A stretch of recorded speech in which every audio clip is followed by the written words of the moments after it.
Bollywood beauty మన్నారా Chopra చాలా మందికి తెలిసే ఉంటుంది. ఆమె global beauty Priyanka Chopra cousin sister. ఇక మన్నార్ చోప్రా తెలుగు, తమిళ, హిందీ, కన్నడ, పంజాబీ సినిమాల్లో నటించింది. తెలుగులో ప్రేమ గీమా జాంతానై అనే సినిమాలో పరిచయమైంది. ఆ తర్వాత సునీల్, జక్కన్న, సాయి ధరమ్ తేజ్, తిక్కా సినిమాలో నటించింది. అలాగే రోగ్, సీత సినిమాలో నటించింది. ఇప్పుడు తిరగబడరా సామి అనే సినిమాలో చేస్తోంది. సినిమాలతో పాటు రియాలిటీ షోలోనూ కనిపిస్తూ ఆకట్టుకుంటూ ఉంటుంది. పలు ప్రకటనల్లో కూడా నటించింది మన్నారా. తాజాగా ఓ ఇంటర్వ్యూలో మాట్లాడుతూ ఆసక్తికర విషయాలు పంచుకుంది బ్యూటీ.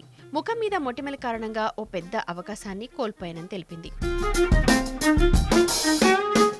కొంతమంది నటీనటులు ఫెయిర్నెస్ క్రీమ్ ప్రకటనలో నటించడానికి ఇష్టపడరు. అయితే మన్నారా చోప్రా అలా కాదు. ఫెయిర్నెస్ క్రీమ్ ప్రకటనలో నటించేందుకు చాలా ఆసక్తి చూపిస్తుంది. అందుకోసం చాలా రౌండ్స్ ఆడిషన్స్ కూడా ఇచ్చింది. అయితే ఎట్టకేలకు ఓ ఫెయిర్నెస్ క్రీమ్ యాడ్లో నటించే ఛాన్స్ అందుకుంది. అయితే ఆ యాడ్ షూట్ చేసే సమయానికి తన ముఖంపై మొటిమలొచ్చాయట.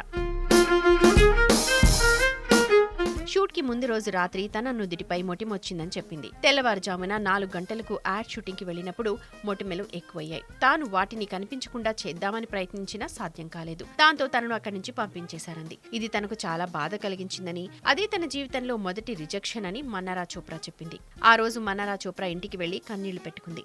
మొటిమల కారణంగా ఓ గొప్ప అవకాశాన్ని చేజార్చుకున్నానని చాలా బాధపడిందట.